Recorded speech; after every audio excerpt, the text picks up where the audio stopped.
archaeology. Get out of there, Dan!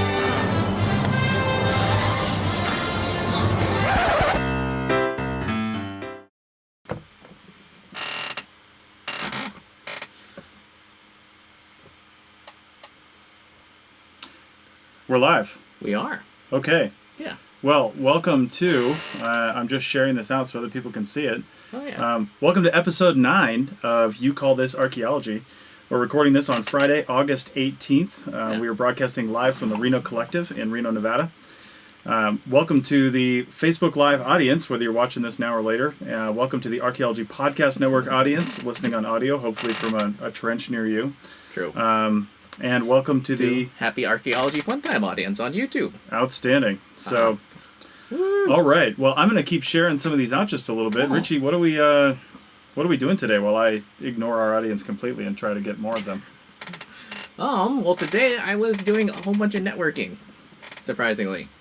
As reflecting on the fact that all the skills I ever learned in archaeology can apply to real life too amazingly. Especially the job getting part. So you're looking for a job outside of archaeology? Yeah. Yes. Because my rent just went up. I'm not going to say how much. All my neighbors did too. Like, not my neighbors in my apartment building, but like everyone I know in the same neighborhood. So I need a job that pays slightly more. Even have to give up archaeology flexibility. Right. Interesting. Oh my god. So you are sharing it. How did you see that? Oh, see that we went live? Yeah. Nice. It's just on my phone. Okay. Yeah. All right. Cool. Alrighty. Haha. Yay, the best way to start a show. I know, we've had some trials and tribulations just getting this going, and I'd like to see some sort of producer do this part eventually. That'd be really cool, wouldn't it? Well, if we had a control room and stuff. I know, right? So, ooh. This is episode 9, like we said. Mm-hmm. And I don't know. It's I think we're having fun with it. We are. I think we're having a good time. You know, the whole point of the show is to talk about what we did for the week. Yeah. And you call this archaeology. Well, I'll tell you what I did this week. All the things. I got in new coffee mugs, and I'm gonna leave the mic and get up close to the camera here. Never mind. I'll talk for you, even though you can't hear me on this side. That's right. Oh, I'm looking at the wrong camera. Okay. Although it shows up on both. That's right. So this is my favorite kind of coffee mug. I'm sorry if you don't like this. This thing weighs a freaking ton. It's going to destroy me on shipping costs. But it's got the APN logo on it. It doesn't look, I guess, I don't know, gray? It is gray, though. Would you say that's gray? It's supposed to be gray. It is supposed to be gray. It's supposed to be a gray, but it's more of a, especially with these lights, these yellow lights in here, it's like a creamy, weird creamy gray. I don't know. Is it 18% gray? I actually thought about that. I was like, can you drink coffee and set this in your scene and then just like balance your photo on it? That'd be cool. That would be perfect. I would like that. Oh my god. That'd be really neat. Anyway, I'm going to take my headphones off now because I think everything's working and these are a pain in the ass to wear. And it's the best, this is the fewest frames we've ever dropped in weeks. Nice. 1%. Nice. Yeah, well, there you go. And the reason is you're not recording on there. You're recording on your thing up here, right? Yeah, straight back around to where we started. Yeah. So the YouTube audience isn't going to get your bumpers and your. They are. They are. Okay. It's recording into there. Ah. Yeah. Okay. Anyway, these will. If you're watching this live on Facebook, thank you. If it's already watching it on Friday, I'm hoping to get these on the website actually tonight or tomorrow, so they can be purchased. And they're going to be, I think, $15. Yeah. That pretty much makes me no money after shipping, but it gets them out there. I know. I'm doing that because I don't want to raise the price too high and then lower it later on when I get a bigger discount on a higher volume of cups. Oh, gotcha. Because I don't want people who bought it for a certain price to get screwed when they start coming out for $10. Yeah. Or something like that. But I only got 36 of them, and they cost me about $10, $11 a piece when shipping is factored in because I didn't know if I was going to like them. Oh. You know, there's very little you can tell from looking at the website, you know, True. and I just wasn't sure how they were going to look and whether or not I was going to actually be happy with them. So I only got 36, but next time, especially if these sell, and again, $15 a piece, this is primarily a fundraiser for the APN. That's why they're I'll tell you what, I feel like I'm on a QVC or something like that, Home Shopping Network, but for 3 easy installments of $5, no. But no, this is a fantastic mug. I've been using it all week since I got it, and it's thick, it's heavy, it's sturdy, and if you don't get your pay raise or they don't give you your per diem, you can actually beat somebody with it. So it's a great mug. And Nathan from the Reno Collective, right over here probably on the other side of this wall, just joined. Welcome, Nathan. So anyway, so we got the mugs. We've got the stickers on the website, of course. I'm shipping those out, and we've got more T-shirts coming from a local sure brought supplier. that in an envelope to show people that you actually sent them out. We showed it to them one time. No, but I mean one with actually where you wrote on it. I don't want to show them somebody's address. Oh, that's true. Plus, the T-shirts pretty much look like this. They're the charcoal gray with the APN logo. So take a look at that and see if you're going to want one. The T-shirt cost, I'm getting those at a really good local rate. So the ones that are up there now are coming from the UK, and it costs about $25 for this T-shirt with shipping. Yeah. And once I see the quality on the ones I'm getting here in town, I'm pretty sure it's the same shirt, and I'm pretty sure I'm only going to be charging, again, about $15, maybe $20 with free shipping. So that's going to be a better deal because I found a better supplier. And Chuck is back, Chuck Hutchison. Welcome, Chuck. Oh, I just missed all our talk about the mug. Do it again. I know. No. Chuck, the mug. Hey, let me just put it, I don't know if I can see it right there. Kind of. Oh, yeah, right under the lower third there. Cool. Nice. So anyway, I've got some logo. Oops. I've got some stuff to say regarding definitely some things that I did this week regarding reports and stuff like that. Ooh, do it. You want me to just go? Yeah. So, hey Chuck, thanks for the shout out. So I encountered an issue today that a lot of people encounter. Oh. Not getting paid. Wait, seriously? Yeah. Oh, so I actually sent an email to one of my clients, Yeah. because I haven't heard from him in like a month and a half, and I billed him for 50% of the project cost after the field work was done, the project you and I did. Yeah. And I haven't heard from him, like nothing. They haven't paid me. And I was expecting this like weeks ago because I told him, I said, hey, this will help me get the draft report out. I'm a small company. But they, they're having their own issues right now. I'm not going to get into it, but they're having their own issues. And Ryan Gerstner's on. I just said hi to him through Ellen Garfinkel Gold's phone just an hour ago. I was talking to Alan, and somehow Ryan was in the room. I'm not sure I got that relationship. What Ryan's doing there, but anyway, they're having issues, and now I've got an issue where I have to turn the draft report into the federal agency that the draft report goes to. Yeah. And they review it, and then basically they send comments if there are any. Yeah. I make the revisions, and then I send them the final report, and then they give the client basically a notice to proceed on whatever they were going to do. Yeah. They're the ones that give them basically the permit for that or sign off on a section of the permit. So by the client not paying me means I can basically withhold the deliverables. Ooh. And now they're stuck. But that doesn't help me out at all because I got to put food on the table. Ah. So I don't have a lot of projects going on. This is the small company dilemma. Yeah. A larger company could suck this up and use other departments to pay their salaries and do things and probably last for a long time. But if this happened to me too many times in a row, I'm done. Yeah. That's it. So, did I show you the coffee mugs? So buy coffee mugs. No. So, I mean, basically, that's the dilemma that small CRM firms go through. They deal with not getting paid. And the interesting thing is, at the Reno Collective here, we often have these educational lunches. They call it a lunch and learn. And I wish that CRM firms did this. Like, they just took like a Friday. Everybody had lunch in. Maybe the CRM firm like buys them lunch or something, brings in pizzas or something like that. Yeah. And they learn about something. It's a learning lunch. That's what I love about this. And Colin, one of the owners here, he did one on basically finances for freelancers, because a lot of people here are like freelance developers and other things. And I was like, man, I'm going to go to that because I'm basically a freelancer. Yeah. I'm basically an archaeological freelancer because I'm the only one in my company. Yeah. Well, you kind of are. You are as a shovel bum, but you're not in the sense that you're not in control of your own finances from that standpoint. Yeah. This was more about dealing with, should you do hourly? Should you do project based? What do you do when clients don't pay? You don't have those issues because when you go work for a company, you're a full-time employee and they have to pay you. I mean, sometimes sometimes that doesn't happen. But they have to pay you, by the law. And but a client, I mean, I deal with issues like they were mentioning this in the developer side too. They're like, net 30 is a typical invoice requirement, which means if I send somebody an invoice, they have 30 days to pay me. Yeah. But the way most of these are written is they have 30 days to pay me from when they get paid. Yeah. So they have 30 days to pay me after their 30 days. So it's basically like a net 60, or it could be longer than that. You know. So, and Ryan just here, he said he started with Ultra Systems to help with some of the Navy projects. Neat. And we'll pay Chris Webster to my list. Wait, so, yeah.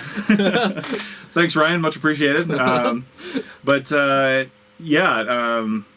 Ultra Systems is the prime contractor that I did a project with you in El Centro, California, and then a big one in Ridgecrest, California. And it's no secret; it's public information. They were one of the winners of the 5-year Navy IDIQ project. So. So that's cool. That's a good job, Ryan. They can really use you over there to help out. I know Alan probably appreciates it. So well, he's got a long commute, doesn't he? I don't know Alan doesn't live near the office, so he goes back and forth, and spends time there. He spends his time all over the place. But anyway, so that's what I'm dealing with this week, trying to get those things going. I mean, luckily it's at the same time as I'm intentionally trying to back away from CRM projects, just because I want to focus on outreach. I feel like there's enough people doing CRM in the world. Yeah. I don't need to be doing that. I enjoy it, but I don't need to be doing that. I want to back off and focus on education, public education, professional education, and outreach. So, well, kind of like making your own job in CRM, or I guess in archaeology in general. It is, and I wouldn't do it if somebody else was already doing it. Yeah. But nobody's doing it. No. So there's people doing it piecemeal here and there. Yeah. Little different organizations and agencies are contributing their little bits to the to the whole pie, to the whole piece of the puzzle. But otherwise, it's it's not working. Now we actually have a good question in here from April Streck. April, thanks for joining us, April. Yeah. Hello, April. She says, to go freelance, do you just typically need a graduate degree? That is such a complicated question. The answer to that question is no. However, most people probably aren't going to let you do it. It depends on what you mean by freelance. If you want to be a freelance field technician, that's nearly impossible to do because companies would have to hire you as a subcontractor. You need your own insurance. You need all the things that they would require of a normal subcontractor, but you need it on your own. But, see, here in Nevada, you can be a PI without a master's degree. Can you just do it that way? Well, the thing is, like I said, kind of, but you can be a PI without a master's degree in Nevada for BLM projects. You can get permitted as a PI, but that's under someone else's permit. Oh. You don't actually get a permit here in Nevada. That's the big secret. You get on someone's permit. Yeah. So you're permittable, but you don't have a piece of paper that says I have a permit. Oh. And Mike Henderson just joined. He's actually does the all-terrain podcast, which I can link to somewhere here because I helped him get that started, which is great. He's here at the Reno Collective. He does all this overland stuff. Yeah. And he's probably going to do a crossover episode with us on Archaeotech on living in the field and in your vehicles. I was like, people do that all the time, man. You guys go out for a weekend, we go out for a season. Yeah. Anyway, I want to go back to April's question. As far as freelancing goes, if you do have a graduate degree, you basically, the way you do it is you start your own business. Yeah. And you say, I'm going to do this. And there's plenty of places, especially in California, where there's small mom and pop firms because the California environmental regulations, they require cultural resources work to be done in a lot more circumstances than in a lot more circumstances than most other states. Yeah. So there's a lot of these small mom and pop firms that pop up, and they might just need somebody to go do 100 acres here, 200 acres there. And a lot of the people who started companies in the 70s and 80s are getting close to retirement age. So if you wanted to scope out who's super old and want to move into their area, do it. Yeah. I mean, totally. That's actually how I started. I met a guy who was getting on in age a little bit and had his own company. Yeah. And we started talking on LinkedIn as he was commenting on some of my things. Yeah. And it turns out they had field work that he just wasn't physically able to do anymore. He had some surgeries and stuff. And I just went out and did them. And we worked out the agreement where I did the field work. Mike is just trolling me on this thing here. He said, "Hey guys," and he said, "Let me know if you need help with the audio." I'm pretty sure I got all my levels right there, Mike. Lies. How do we sound? I know. Anyway, I want back to April's question real quick because she's got here. So what would someone aspiring to get there? What do they need to do? What is most important? And I think I think what's most important, April, really is trying to figure out where you want to work and what the requirements are there, and what the, what's the what are the requirements where you want to work? Is it even possible to freelance? And Mike is about to be right behind us on the live stream. All right. So, anyway, you find out. I would talk to other people. Get online. Get on ArchaeoFieldTechs. Maybe go on LinkedIn to the CRM group and say, hey, I've got these requirements. I want to try to get into doing some like freelance subconsulting work just as me as an individual. Yeah. What would I need to do that? Because it really does depend on where you're at and what the requirements are for that area. I mean, you might have to have a company in some states. You might have to have a legitimate company with all these other things. I mean, realistically, as a freelancer, you're going to have a company to begin with. You're going to have to be a company, which means you're going to have to be something. You're going to have to invoice. Yeah. But the other really big thing is you have to be willing to not get paid for at least 60 to 90 days because that's how that works. Yeah. You're going to do work for somebody unless you arrange ahead of time for them to give you some money or pay you in some way. Yeah. You might be able to say, give me 50% of the project cost before I start. Something like that. Well, how are you floating? I got a loan. Huh. I'm not floating anymore. Yeah. Now stuff is paying for things, but I had to start with a loan. Yeah. I know somebody who started a company where she had $50,000 in the bank before she started her company because she saved money, she sold some things, she did some stuff. You have to have that money ahead of time, and you have to hope that the projects come in at a regular enough frequency that that float continues to happen. And it's almost like a retirement plan almost, except it's based on finishing the last project on time. Then when you get paid for it 2 months later, there's your money. There's the money you were trying to make the whole time you were in CRM. Oh my god, it's almost like a Ponzi scheme. I know. We were talking about that earlier this week. It was like it's like we always use one project to pay for the next. So. Because people always think, oh my god, I'm going to start my own company and suddenly I'm going to be like a bazillionaire. yeah. Not going to happen. However. Especially when you're a field tech. Especially when you're field tech. Yeah. But there are ways to make yourself comfortable. Yeah. You just have to think about it. That's another thing they talked about in this lunch and learn here at the collective on freelance finance. It really does hold for field techs too, because they said one of the things that causes people to take work that they're not paid enough for. Like maybe they don't want the job, but they're taking it because they're hungry. Yeah. Which we've all done that.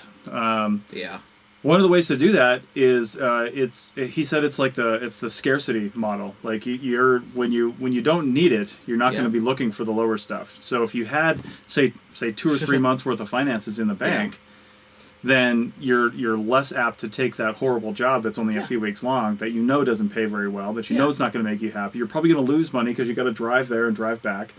Something like that. So if you've got the money in the bank to sit cool your heels for a little bit and wait for that really good job to come along, then that's good. And I understand that's difficult to do. Or alternatively, if you have a flexible job like I do currently, you can pass up on like those terrible Midwestern jobs. Yeah. I mean, this is what always boggles my mind when you see field techs. They refuse during the winter to get like a regular person job. And it's like, why? Yeah. Like, is it a pride thing? Is it something weird? I know. It's like you just want to see your money draining away. You know, like your savings that you saved over the year, so that way when you start the field season, you're so much in debt that you have to take whatever comes your way. And I feel like we've talked about that. We talk about it all the time, but it's nice to hammer it in a little bit. Yeah. Because, it's really important. Speaking of hammering things in, we're at about 20 minutes already. Really? Yeah, so because we started on time today. So it's 3:20 right now. So I'm just going to mention one more time for those people that just joined us, mugs. And I've got, like I said, new t-shirts coming, pretty much this one right here. We've got that, and we've got stickers on the website. Yeah, we've got the APN sticker plus 13 different show stickers. And they're all pretty good prices. Go to arpodnet.com/shop to check them out.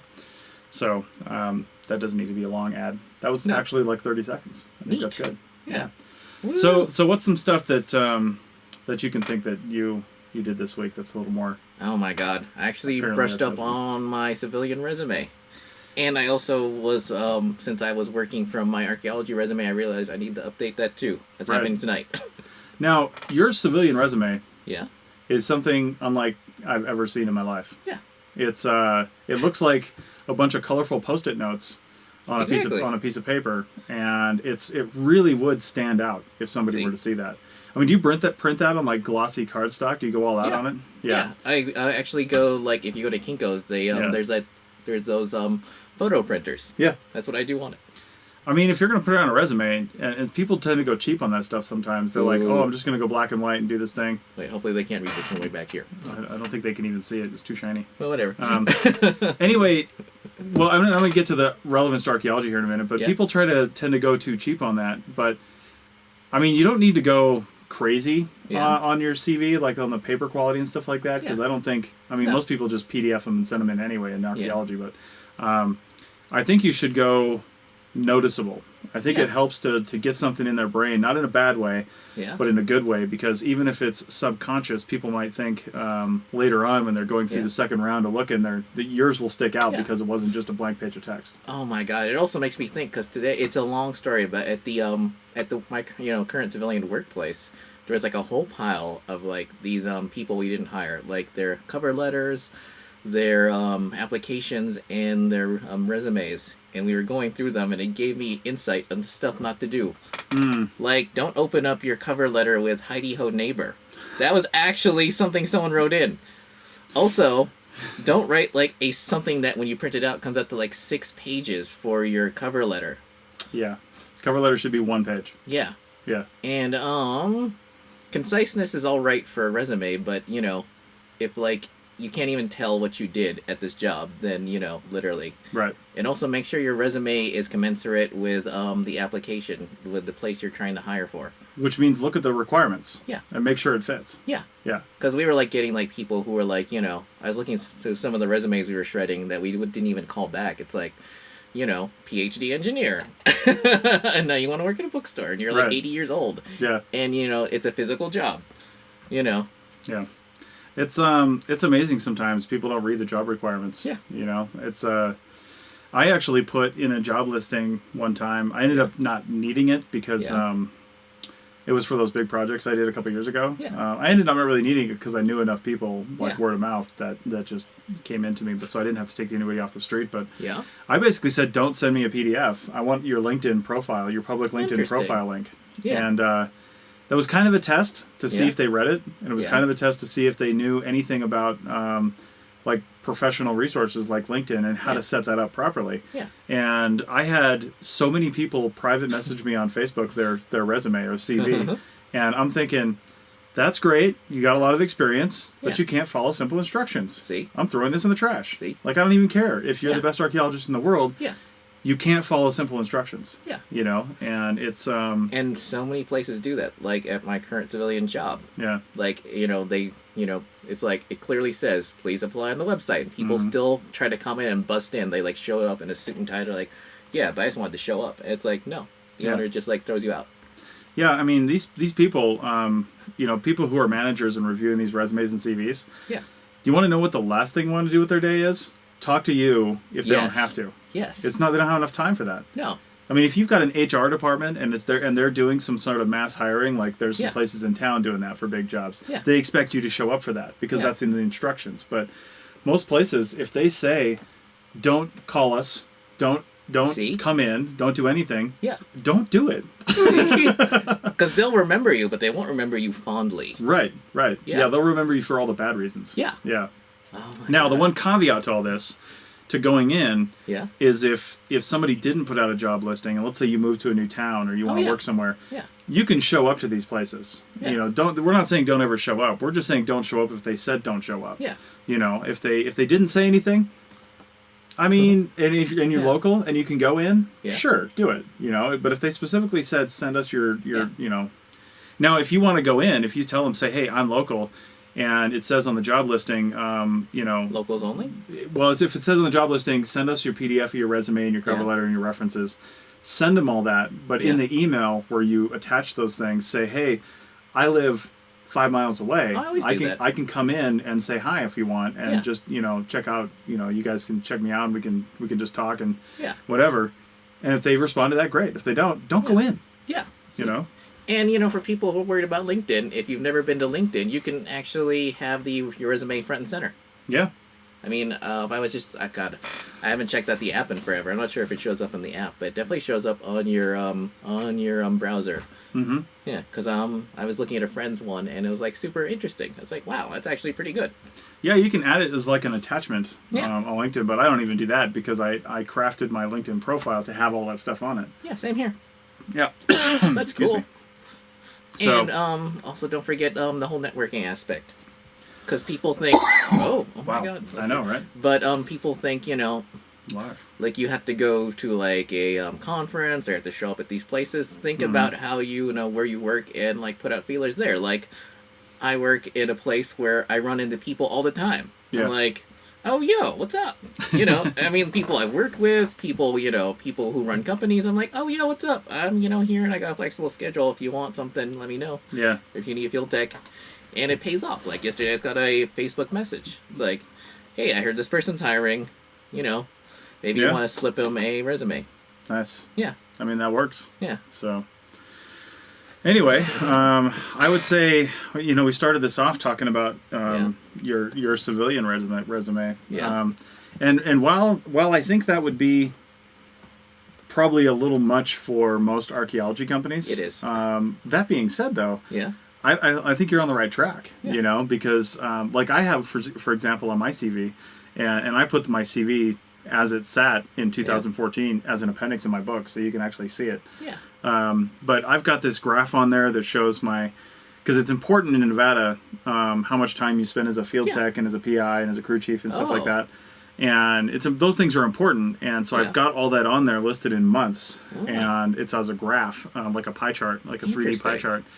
And I've got that on there, and I've got some other stuff on there too. And the rest of it is kind of a boring CV. I mean, I'll admit, because it really is just a listing of your jobs and stuff. But you have to put that stuff in the right order too. Like if they, if you don't know, maybe you can ask. But sometimes they'll list it, and if they say what's important, if they say, you know, 5 years of experience in the Great Basin is important. Yeah. Well, then the first damn thing you should have on there is your 5 years of experience in the Great Basin. Or MSHA. Or MSHA. If they say MSHA is a requirement, make sure you put that on your CV. Yeah. I have a block next to that pie chart that's got all my certifications on it and the things that I belong to. You know, it says I'm a member of the SAA, RPA, MSHA certified, you know, whatever else. I used to be part of the Nevada Geological Association or something because I said, what the hell, it was free. So I signed up for it. Yeah, I think it was. Neat. I don't think I kept up on it. But I think I was hoping for mining contracts. But that didn't really work out. Anyway, I mean, just pay attention to the requirements. You know what I mean? So. And don't forget, it's always a hustle. You're always keeping ear to the ground. Yeah, true. Like, you know, people, like, I mean, how many field techs do you run into who are straight out of college and they don't want to come down to the bar, they don't want to talk to you in the truck, they don't want to talk to you when you're out there, and then they're surprised when they don't get as many jobs as other people? Yeah. I mean, you're always working. Always. Yeah. You know, it's like, you know, you don't necessarily have to go to the bar and drink, but you should go down there, at least have dinner with the crew. Stuff like that. Yeah, you can go have water. Yeah. I mean, have soda. It doesn't matter. Yeah. You know, as long as you got something in your hand, they won't press you for it. Yeah. Some people are a little pushy on that. Yeah. But, you know, they're dicks. It can also be part of your brand. Yeah, totally. Totally. Yeah. I want to say, while we're kind of talking about this, because it's August, and in much of the country, I mean, there's maybe 3 or 4 months left of field work. And in the parts of the country where you can keep doing field work, it's going to get less anyway, because for some reason in some of these areas, even though they could still work outside and it's not even really freezing, construction still slows down. Yeah, you know, true. because there's this whole network and web of things going on, like construction supplies and things like that, and everything just slows down. So when all that slows down, they stop paying for field work, and they stop wanting those things to get done. But what you should be doing at this phase, if I ever get out my financial planning for archaeologist like series done, I want it to be a book, but I think it's going to end up just being like a web series kind of thing where you can go check it out. But basically, it starts in January, it moves throughout the year, and it's kind of a metaphor for your entire life and your career. You know, if you look at your career and your lifespan as a calendar year, at this phase in August, you really should have already. And if you haven't done this, don't worry, there's still time. But you should figure out, okay, if you've been doing this long enough, Yeah. how many months or weeks or whatever it is am I usually unemployed? Yeah. So get that number in your head and then double it, right? So let's say 3 months for the average person. Let's just say you're going to be out of work from December to, 1st of December to the end of February. Let's just say that. So now, if you know that, you know what your basic bill structure is. Yeah. You know what your cell phone bill is, your car insurance, your rent, food. Come up with that number and add probably 15% because you're going to be wrong. You're going to underestimate or something like that. True. So then figure out what that number is, then multiply that by 3 for your 3 months off. And now let's say you're sitting at $6,000, just to have easy numbers. Let's say you're sitting, I need $6,000 just to be a human for 3 months, right? And now factor in, okay, I go somewhere for the holidays, I do this stuff, or I want to do these things. Start coming up with the numbers and the prices that you need to do all that stuff, and then start putting that money away. Yeah. I mean, it's difficult, I understand, if you end up being unemployed, but you should be on unemployment right now. Like, if you're unemployed, you should be on unemployment. That's not an ego hit. That's just a benefit that you get until Trump takes it away. So, but hopefully he'll be on unemployment soon enough. Anyway, if you he'll quit before that happens. And then he can't file for unemployment. Can a president file for unemployment if they get fired? I don't know. They can't get laid off, so no, probably not, right? They can get impeached. Yeah, but is that like getting laid off? That's like getting fired. True. You can't get unemployment if you get fired.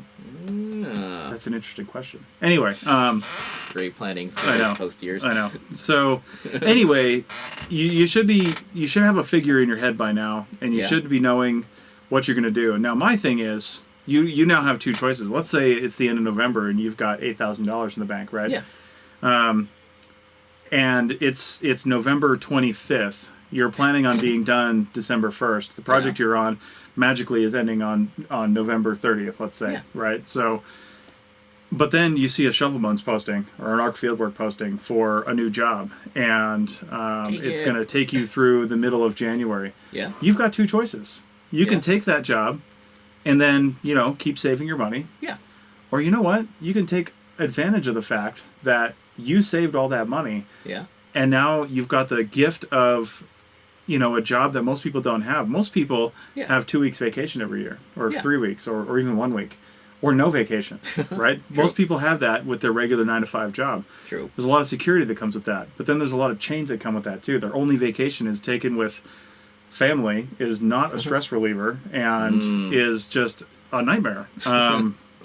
So, maybe don't take that job. Yeah. Maybe just say, hey, I've got the money in the bank. I don't need it. Yeah. It's better for my sanity and my lifestyle to just Yeah. Write a blog, do a podcast, write a book, go travel, do whatever you afforded yourself to be able to do. Yeah. You know? And That's how I started my YouTube channel. yeah. I mean, you know, save the do something that you don't get to do when you're on the field work, because when you're on the field season, you're in hotels a lot, you're on the road a lot, you don't have time to do things, everything gets put on hold. Yeah. And you just can't get stuff done that you want to get done. Everybody has all these aspirations for what they want to do at the end of the day of field work, but in reality, you're destroyed. Yeah. And you probably just want to have a glass of wine or a beer and call it a night. Yeah. You know? Or spend it talking to your loved one back home. Yeah, I mean, something. Yeah. But the point is, you never end up doing the things like you know, a lot of other people, they go to work every day and then they come home and they do their hobbies. They do their things. Yeah. You know, we can't always do that. Oh, So- God, you're telling me. I know, we need to have... That's why I think we have the gift of being able to take that vacation. True. You know? And we make... I mean, truth is, we make enough money if you We budget... definitely do. If you budget properly. I mean, there's no accounting for if you are out of work for a month and a half. I mean, that's going to suck. If that happens, hopefully you had the savings to suck that up, and it probably destroyed your savings for the winter. Now you've got to retool and replan. I know that happens. Yeah. But, well, like one year I came back and my truck needed $3,000 worth of... Wait, was it $2,500 worth of work on the rear axle? yeah. Yeah. Well, that's part of my that's part of my financial planning model is figuring that out at the beginning of the year. And you know, when January comes around and February comes around and you're starting to plan for the field season, you look at your finances and what you've got left, and you say, okay, I need to save, heavy saving for the first few months, because you don't know what the rest of the year is going to bring. Yeah. So if you end up with a project in March, say, okay, I want to have $2,000 in the bank for vehicle Yeah. maintenance that I'm not going to touch. When I hit that $2,000, now I'll start putting the money somewhere else. Yeah. And things like that. I just talked about that.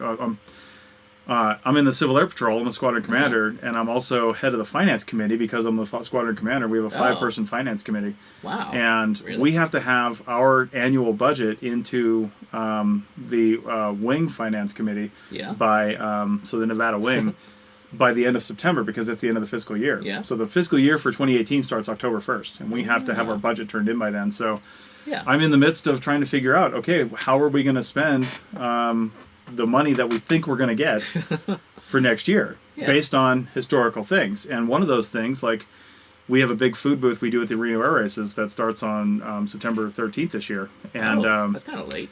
Or is it? no, it's always in the middle of the month. Oh, all right. Yeah. We're setting up for it on the 10th, and we have a big deep freezer. We have a refrigerator, one of those deli-like refrigerator things. It's Neat. refrigerated underneath, and it's had a surface for, like, making sandwiches and stuff. Yeah.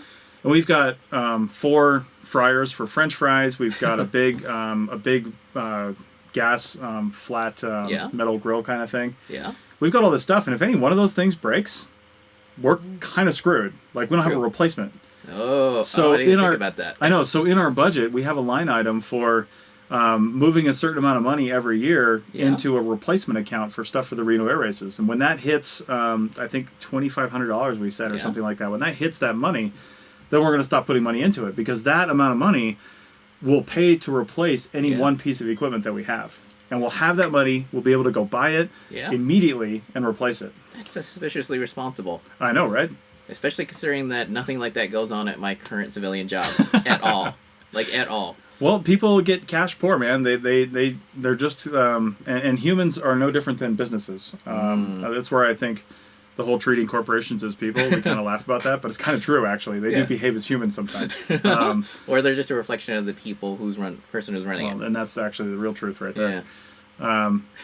But no, anyway, it's just, you got to look at your finances. What do you need as an emergency supply? Yeah. You know, do you have children? You might have to be putting money away for that. I mean, those are all things you got to factor in. And of course, what I'm saying is, like, pie in the sky, real world kind of stuff. And whatever you end up doing is going to be a variation of that. Yeah. It's not going to work out 100%, and it's not going to work out every year. But True. it's something that, at least when you start the year, you have a plan for the next winter. You're not, when I first started CRM, I mean, I was 100% surprised that I was out of work by December. And how many people are like that? I know. I mean, I've been lucky enough that I've actually, up until I started my own company, I started kind of doing my own thing. When I was field teching, there wasn't too many times when I was completely unemployed for the winter. Because I was working down south, and we happened to be with a company that, you know, where we were semi-permanent. So there was enough work that we just kept working through the winter. And then when I came out west, you know, we got some lab jobs one time, and another time we were working on a winter project up in Washington State in the snow, an excavation. That's got its own certain measure of hell. I mean, it was fun, but it's tough working in that kind of environment when it's so cold out. Man, and unfortunately, my first winter, I had the misfortune of working for a company that is notorious in this region for denying unemployment. Even though they run out of work, they will tell the government, we offered them plenty of work. They literally, if you work for this company, you will never get unemployment if they are your last employer. Wow. Yeah. Which I don't really understand. Unemployment, every single one of my employees that I had a couple of years ago filed for unemployment. Yeah. Because we ended right about a week before Christmas. So that was it. And they all filed for unemployment. And all I had to do was sign the thing that said, yeah, they worked for me for these times. And I didn't fire them. Yeah. So here you go. And it didn't cost me anything. I was already paying into that system. Yeah. So it, you know, and I had no choice in doing that. Yeah. It didn't, there's probably some nuance to unemployment that I'm missing. I'm not really sure what that is. And I've heard of businesses before denying unemployment. And I'm not really sure what's in it for them to do that. Sometimes, some certain owners are just dicks, or they're philosophically opposed to it. Well, that philosophical reasons, that might be the case. Yeah, which makes them uber dicks. Yeah, well, that's another thing. Yeah. Yeah, it's like, so that just makes me angry. All right. Well, we're at our second break. Cool. In the meantime, I see a handful of listeners popping in and out. It says 2 right now. One of those is probably me. Although I think this thing's smart enough to know that it is me, because when I comment, it says Archaeology Podcast Network. So, So if you have any questions, feel free to put them down here in the comments. Give us a like if you want, so we know you're there. Don't forget to share.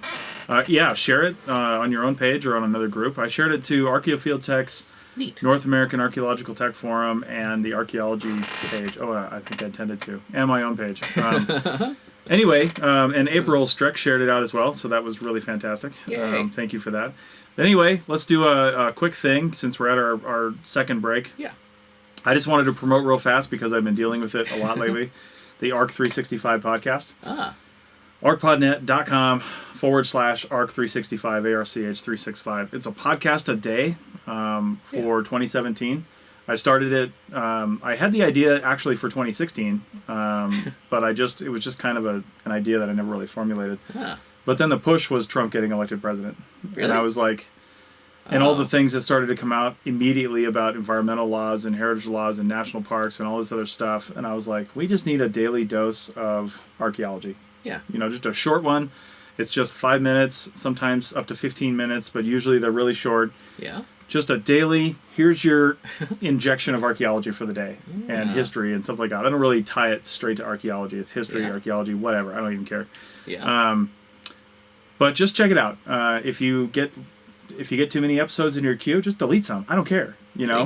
Subscribe, download, listen to them, and then move on. If you don't like the topic on that one, because I have pretty good show notes on those, then delete it and move to the next one. I honestly don't care. We're not here for just to obsess over the numbers. We want people to get something out of it. I know.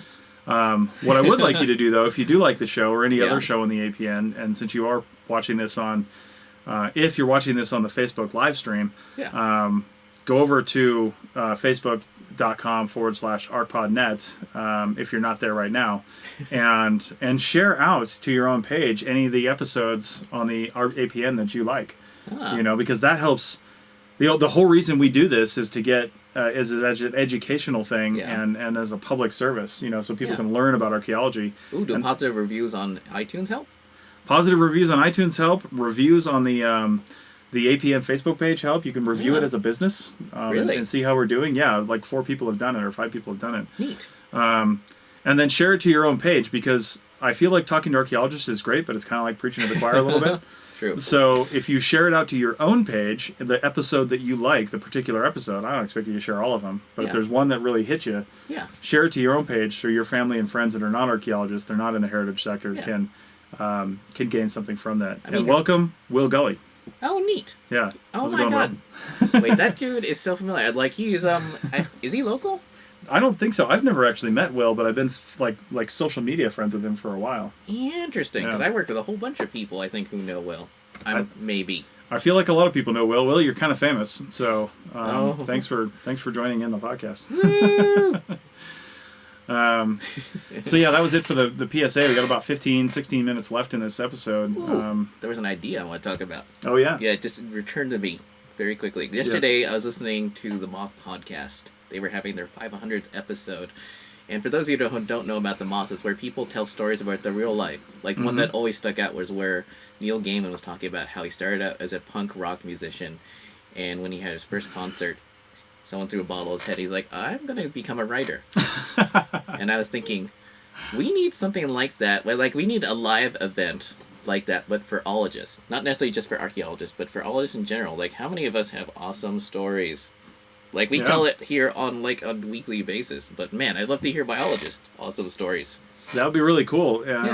I could almost see that just because it's a built-in venue for us. I could see it as like something at the SAAs where they're starting to do like lightning talks and stuff. Ooh. Instead of preparing something ahead of time with slides that's more educational, get up there and tell your story for 3 minutes. We'll record it. And then put it out there. We might just set this up in like a bar or something for DC, SA 2018. Wait, weren't you also talking about something like that for December? We'll get into that. All right. Yeah, but specifically for the SAAs or any other conference that I'm at, I wouldn't mind just bringing a microphone and having people come up and say, tell me a story. Yeah. Don't tell me your story if you want, but tell me a story. You've got 3 minutes. Go. Yeah. We'll put that up. What Richie's referring to for December is something we just kind of we're fleshing out right now. We just kind of came up with the idea today. But calling December Archaeology Podcast Month, and the only reason for that is because we founded the Archaeology Podcast Network on December 1st, 2014. So this will be our 3-year arbitrary number anniversary. And I'm thinking about, and Tristan Boyle, our co-founder, we're both thinking about having our hosts kind of focus on archaeology podcast as public outreach specifically. You know, I'm not really sure what that means, what we're going to do with that. Yeah. But focusing on that as a tool for all of our episodes for the month of December. Ooh, or bring it back around. You could have all the hosts tell their story. Yeah, like how they got into podcasting, or maybe how they got into archaeology or something. Yeah, and we've got a few hosts that I know from the Sierra Mark podcast that have been on for a long time that have been in like job interviews and stuff, and they said, "Oh, I know you from the podcast." Really? Yeah, it's really cool. And I know at least 2 of our hosts and former hosts that had those experiences. Neat. So which is really cool, and that's impactful not just for them but for the people that listen to them. You know, it already they get something out of that. So that would be really cool. So. Man. But to bring it back around to what we were talking about in the last segment, because there was something I wanted to say, but then I couldn't get it out. It's like, use your winter to prepare for another role in archaeology if you want. Yeah. Yeah, because that's how I started my YouTube channel. That's why I want to make a T-shirt for the show, stuff like that. Like, expand your skill set, because maybe you're one of those people who's always on certain like Facebook groups like, this job sucks, I hate this, but I love archaeology. Do something else then. Make your own job. Well, yeah, and I think just had to do a little audio check there. Oh yeah. I think you're totally right, and if you're going to plan to be off for that month, 2 months, 3 months, whatever it is, you don't have to just some people might be saying, okay, I plan to be off for 3 months. What the hell am I going to do? Just read books the whole time? No. Enjoy yourself. Go to coffee shops. Make sure you have a sufficient coffee shop budget or craft brewery budget or wherever you're going to go. I mean, if you're in Portland, it has to be beer, I think. But if you're, but also plan to maybe learn something and again, plan it. Don't just say, I want to learn GIS over the winter. Don't say that. Look for courses. Look for things that you can do. There's plenty of free stuff out there. Even if you say, I'm going to stack up all these YouTube GIS courses into a playlist, a special playlist, and save them. I did that one year. Yeah, it's perfect. And then you could say, okay, on December 5th, I'm going to start doing this. Yeah. You download QGIS for free. You download the tutorials on how to use it. Yeah. And then you download higher level GIS stuff, and you learn. See? Then you come back in February with GIS on your CV. Yeah, or you can even like save up some extra money and get that Esri certification. You can if you want. I mean, if you're going to go GIS Pro, then you're probably going to want some sort of certification like that. But if you just want to be better at your job and understanding what you're doing, you could also do that. And it might also help you with wherever you get to work. I think just about everybody that's got a job in archaeology has a story where somebody said to a big crew, I need somebody that knows how to do this. Yes. And like 2 people raised their hand, and you were one of them, and now you're doing this. Yeah. That's how I've done all the total station work I've ever done. I didn't know how to use a total station the first time I used one, because they said, hey, we need somebody to help figure out the total station, because nobody knew how to do it. And I was like, sign me up. And then on the next few projects where that same question was asked, does anybody know how to use this? Like, for example, even though I knew how to use like the TopCon one, there's one by, is it Leica, I think? Yeah, there's the Leica one, and I was working for a company, that one where we did the crazy winter work in Washington State. I was working for this company, and there was a person who also didn't really know how to use the total station. It was sitting down in the shed that we had for this excavation. Whoa. And they brought it out occasionally, and we're mowing through this excavation, and like no points have been taken. Really? Yeah. And it was Monday through Friday, and I said it was a Friday, and I said, hey, we'd been there like a month already, so they were getting to know us, and I was like, and I was just a field tech too, I wasn't anything, so I was like, can I just bring this home for the weekend? Yeah. Like, and I looked up some videos, I found the manual online, I found out how to level it. It had a really weird leveling procedure. I found out how to level it. I'd never used a laser plumb bob before. I realized how to use that. And I learned how to do a backside, and I learned how to do the side shots, and to do all these things, and then to use the data collector, more importantly, to get the data back out. Yeah. And then guess what I did for the next month on that project? I did all the total station work. I was out of the trench. I was not screening in mud anymore and snow. And I was doing all the total station work. And just for people at home, we know someone, a good friend of ours, did the same thing for GIS. Now he's just like, that's what he does. Like, he doesn't have a certificate, he doesn't have a master's degree, and yet people are always like, oh man, I can't like volunteer. It's like learn how to use the damn program. Yeah. And I once remember running another mutual friend of ours. He's like, someone's asking him, well, how did you get to be an architectural historian? And he's like, I just said I was. Well, and that's a great segue, because a lot of people think GIS, when they think I want to expand my skill set, they think GIS. It's like the first thing people think about, right?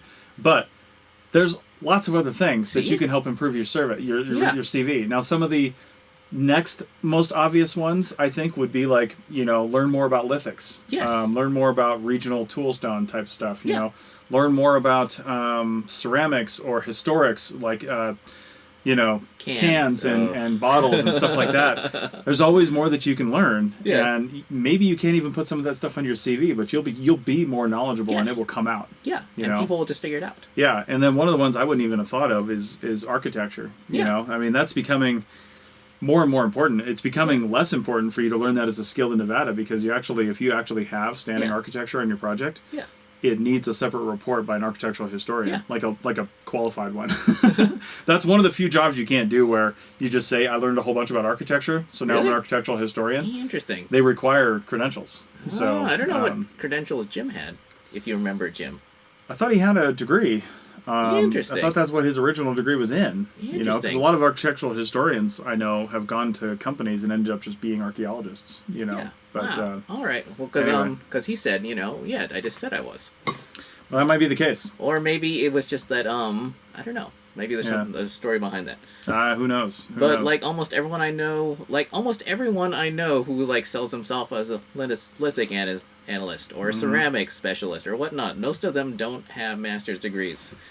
They just love it. They just loved it, and they learned this stuff. Yes. And what about some other skills you could work on, like photography? Yeah. God, yeah. So many people could learn more about photography. Yeah. And don't fall into the trap of like traditional type stuff. I mean, sure, people still use DSLR cameras and things like that, but most of the time it's not that. The skills you need to learn are really around lighting and framing and looking at your edges and making sure you really, if you don't know what the rule of thirds is, look it up. Things like that will just make your site photos, even like your overviews and your artifact photos, just better. Because I've often said that the only product that we produce, we go out there, we do survey, we record sites, things like that. But our product is a report and a site record and photographs. Yeah. And then bulldozers. So the better you can make that, the better it will be. And for things like photography, especially field photography, you may not even get noticed for it, but you'll feel better for it. And it doesn't take that long to learn just some really simple techniques that you can learn for free on the internet. Yeah. YouTube is a great resource for that. Look up things like iPhone photography.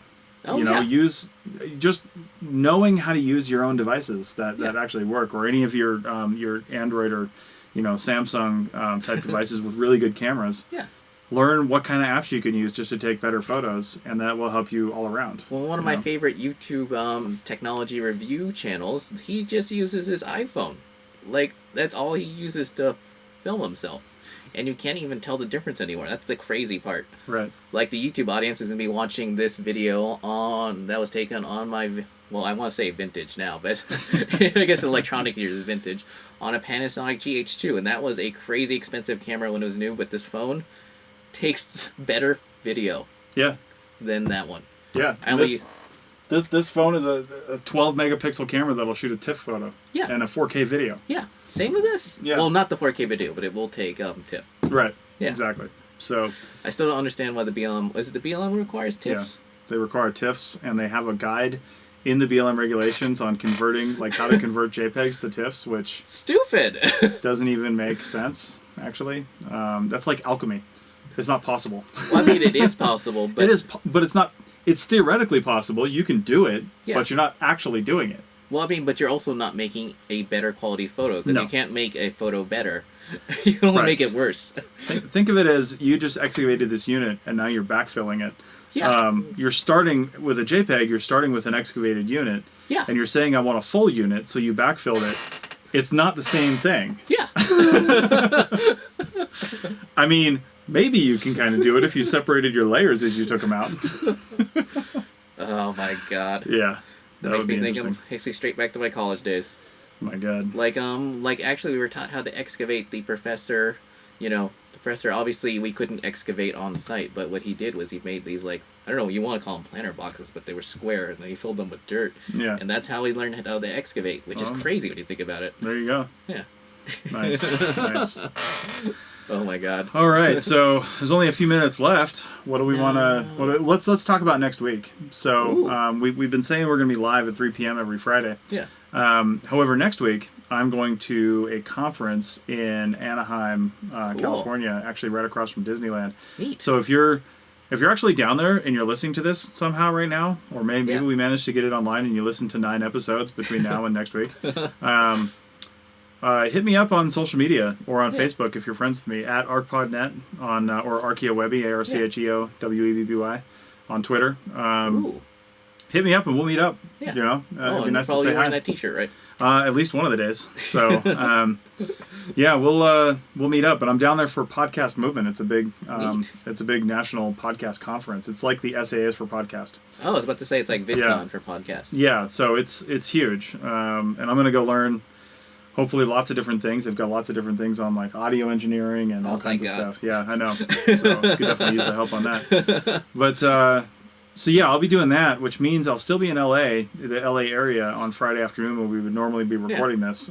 So we're probably going to end up doing it on either Saturday afternoon or maybe even Sunday afternoon. So Sunday morning I'll be recording a CRM Archaeology podcast. Wow. Episode 119, I think we'll be recording. Interesting. Like Can you reveal what that's about? Yeah, well, if we don't change the topic, we got derailed because last time we were supposed to record on this and we ended up recording about heritage preservation in Charlottesville, Virginia because of the most recent things that happened there. So that one just came out this week. And then we bumped that episode that we were going to put out on Wednesday, so that's coming out in 2 weeks. So the one we're going to record in a week is we're going to be talking about like low bidding on projects and stuff like that. Why people do it, why it's necessary sometimes. Is it really? It can be. I mean, you got to look at it from a business perspective, and that's why we're going to talk about it. Yeah. The CRM Archaeology podcast is all about pulling back the veil for people that aren't in that like universe. Because we have a lot of project managers, we have some business owners, we have people that have been in those positions, and we have them talking about, this is the kind of thing that people talk about as something they hate, and yet here's why we do it. So, gotcha. You know, in some cases it can be an evil thing to do, but not in every case. Just like everything, there's two sides to every story. True. So, and in this case, because it's CRM, there's like 70 sides to this story. So, so that's what we're going to be talking about.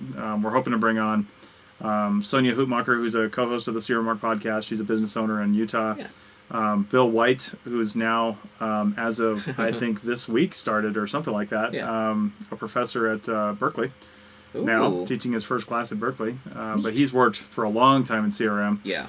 As a field tech and as a project manager and as a PI. No, I don't think he was a PI because Arizona's weird with their regulations. He could have been, but I think you need like a PhD or something. And his crazy books are thing. very helpful, by the way. I actually used his resume writing book. Yeah, check out Amazon for Bill's books. You might have to look up William A. White III is his full name, but look up resume writing for archaeologists. Yeah. And you'll find at least that one and probably link to the other ones that he's got up there. Because actually I did try looking up Bill White originally, and it's like... It didn't work. Yeah, well, there's like a bazillion of them. Right. Yeah. Well, there's a billion William Whites too. So, you know, look up resume writing for archaeologists and you'll find it.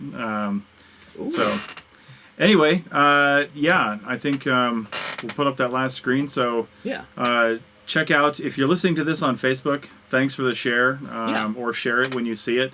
If you're listening to this on the podcast, again, thank you when that ever goes live. It will. Eventually, one of these days. One of these days, it'll go out there. But please feel free to comment even on, this is live, but we will respond to comments in the background. And then, of course, if you're listening to this on YouTube. Haha. Hello, Junior. Actually, I guess goodbye, Junior Archaeologist. Hopefully you enjoyed that. Maybe. There you go. There you go. So we're on YouTube and Facebook, of course. And then we will be on, once we get the iTunes feed up, we'll be on iTunes, Google Music, and oh, really? Stitcher Radio. Cool. So be on all those things. All the Archaeology Podcast Network stuff is on those 3 platforms. And then there's other sources out there that curate. Also, in case you're not aware on how to get podcasts and stuff, you can, like, I don't subscribe to these shows on, and I never did, on those platforms. Oh, really? I use an app called Downcast, and I search for the podcast, and it goes and finds the RSS feed directly and subscribes that way. Is that an iOS owned exclusive? Yeah, I'm not sure. Actually, for Downcast. It wouldn't surprise me because they got pretty heavy iOS integration, but Yeah. but I don't know. Whatever phone or tablet you're using, whatever mobile device, Yeah. there's something out there that will download podcasts. You don't need to use iTunes podcast module because Yay. it sucks. Yeah. You don't need to use Google. Well, that's not true. You might have to use Google. Well, no, you don't, because you can just download a player and find the podcast. That's true. And you don't need to use Stitcher. Although some of the benefits to some of these people don't like with iTunes, most of the time you have to download all the stuff, and if you have limited space on your phone, that's an issue. But like with Downcast, and I know with Stitcher and others, you can actually stream the episodes if you're like on Wi-Fi, so you don't need to download it. And it also cycles out old shows, so that way, because my phone doesn't have a lot of memory, but I still download all of them. Yeah, there you go. So it's helpful for archaeologists to be able to download them so they can take them with them out in civilization. True. So, oh my god, I almost want to recommend other podcasts, but no, we shouldn't. Yeah, well, we can do that. I mean, like The Art of Charm, which I discovered through the CRM Archaeology podcast, right? Yeah, because I interviewed Jordan Harbinger of The Art of Charm. Yeah. That was kind of cool. Yeah, it's The Art of Charm is supposed to be, I mean, some people still see it as like a, what do they call those? Like a pickup artist, like a pickup artist type of thing, and they kind of play off that way sometimes. Yeah. But you can listen to that thing, and man, there is a lot of really good networking tips and a lot of good just like for your life tips in there. Yeah, something to do for your winters. There you go. They tend to lean it towards men a little bit, but then they have female-centric episodes as well, and anybody can learn stuff from them. Yeah. So anyway, that's it for the day. Cool. Thanks for listening to all this, and thanks for checking us out. So Cool. we'll be back next week, probably on the weekend. Yay. Cool. Interesting. Should I hit done? Yeah, I guess, yeah.